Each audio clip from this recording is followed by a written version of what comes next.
So if you love your nation, you have to be updated. So tomorrow may SONA.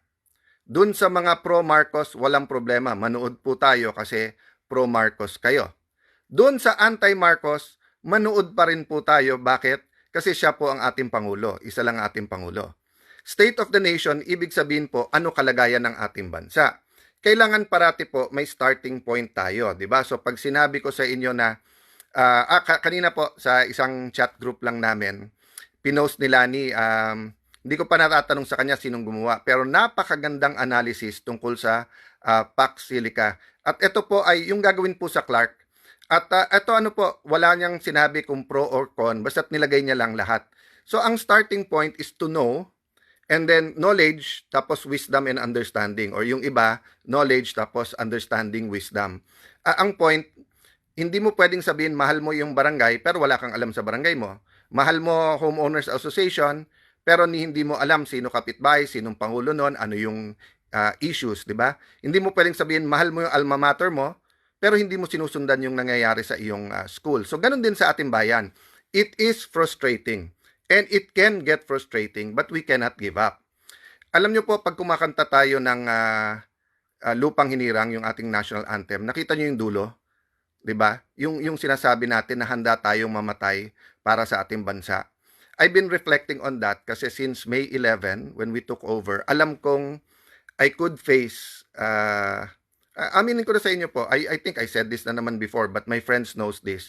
Kasi nung kinonsult ko muna ang ilang taong close sa akin at kasama po ang dating Senate President Chis Escudero, I really told them that I know na pwedeng ang kasunod nito kaso, yung kuyog, ano yung expected yon kasi sa Senate naman, most of the time naman nagkaka-debate kami pero may sanity, no? Ibig sabihin, hindi patayan yung objective o kulungan. But that's another matter. Ang point ko, I know kukuyugin, I expected kulungan na pwedeng umabot sa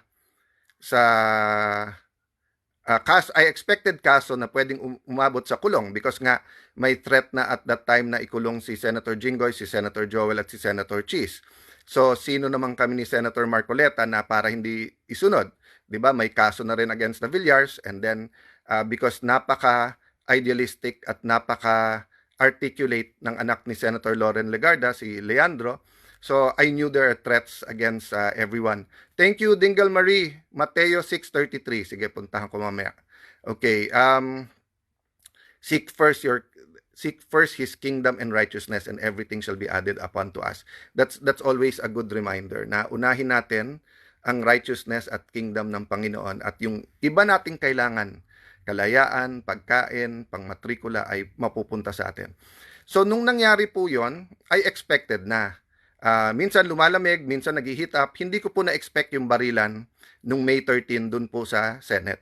So nung nangyari yon, tapos nung nakita ko yung reaction ng gobyerno, lalo ng NBI na para bang wala lang, they had to do it, parang hindi Senado yon, I realized na assassination or aksidente, patayan na aksidente could be there, di ba? That's why pagka mas sane o nakapagkwentuhan na ako sa ibang mga senador na nasa majority, tinatanong ko rin sila, kung mga anak nyo nandun, kung asawa nyo nandun, ano mararamdaman ninyo?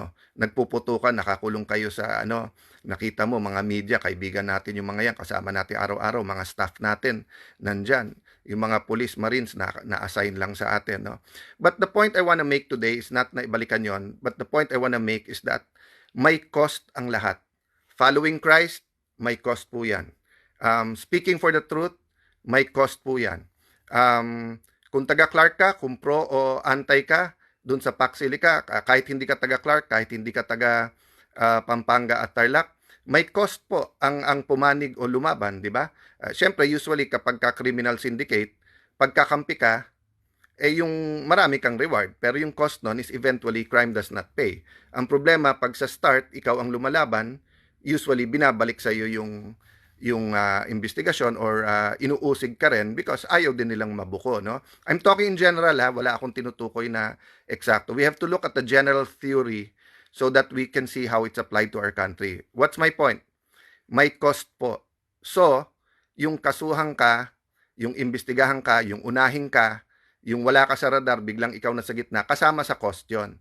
So wag po nating kakantahin ang ating pambansang awitin o ang lupang hinirang at sabihin ng ang mamatay ng dahil sa iyo kung hindi tayo willing na magsakripisyo. But actually, ang hinihingi naman ng ating bansa, extreme na yun yung mamatay na dahil sa iyo because that is in extreme situations. For example, ang ating Coast Guard at military, ang ating mga police, they live that daily, yung mamatay ng dahil sa iyo. But for ordinary citizens, yung sumunod lang tayo sa batas, 'di ba? Yung price we pay if we criticize, 'di ba? So babalik lang po ako doon sa SONA tomorrow. Turn naman po ng opposition magkontra SONA sa Tuesday. So after the SONA tomorrow, send comments. I'll try to have a short vlog para kung anong gusto nyo isama sa kontra SONA. But give me your honest assessment. Don't look at the messenger, look at the message. So don't look at President, if we look at President Marcos, yung mga pro, yung mga Marcos na rin or Marcos pa rin, magiging positive. Yung mga ayaw sa kanya, negative. Let's look at his message tomorrow and saan nag-agree at saan hindi nag-agree. Ano sabi ni, may nakita ko doon tungkol sa mustache. Maris, ayan. Marie Chris Fahilan from Batangas City, Eloisa Yu, Archie Gumalo, Nestor Asconda, Cyrus Manipol Jr., Sidra Rasvier, BC Dohora, ang ingay. Maingay dyan, maingay dito, maingay ba to? So, Renato Acuna, dak ka ng dak. Okay. So guys, community tong Facebook natin, everyone's welcome. If you don't like what we're talking about, you can tune out unless you're may kontrata or you're paid to watch and comment. But otherwise, but kung yung comment nyo kahit negative, basta constructive, bakit po hindi? Kasi wala namang perfecto, di ba? Danica Lee, Darlene Serrano, hindi po ako nagpapatay ng comment section kasi tingin ko parating importante yung feedback. At kaya nga minsan, mas gusto ko yung format na ganito na hawak ko lang yung cellphone. Pasensya po kayo, wala pala akong mic today. Yung mga ibang purist o mga kababayan natin na minsan nakikinig kahit maingay, halimbawa na sa mga bus o jeep, mas maganda talagang may mic. Reminder to myself. So, I have to take out my pamangkins, mga anak ko na sila, mag-late lunch. Tapos, request nila SNR o Landers para yung mga snacks nila for the week, di ba? So, hopefully, makasunod sila ni June Prado. Maayong hapon, brother, watching from Las Piñas. Ayan po. Prayers po. Lynn Garcia, God bless you. Mingay. So, God bless you, everyone. Time with the family. Alam ko, maraming sa ating mga kababayan nakatutok pa rin ng work kahit Sunday. Ayan, kung hindi makapunta physically sa church, online, kung ano man ang religion natin, anong edad, Luzon, Visayas, Mindanao, nasa abroad, please po, magkaisa din tayo basta't ikabubuti ng ating bayan. Sabi nung isa, under attack, tapos thumbs down. Kayo na po humusga. Kaya nga, di ba, minsan, tell all. Sinasabi ko talaga sa inyo lahat ng background story, pero hindi ko naman kailangan parating sabihin. Minsan, chill lang. Because ganun talaga po ang buhay eh. You have to live it a day at a time. You have to wait. Sometimes po, ikaw yung nag-accuse, minsan ikaw yung na-accuse. Ang importante po, siguro yun ang iwanan ko sa inyo.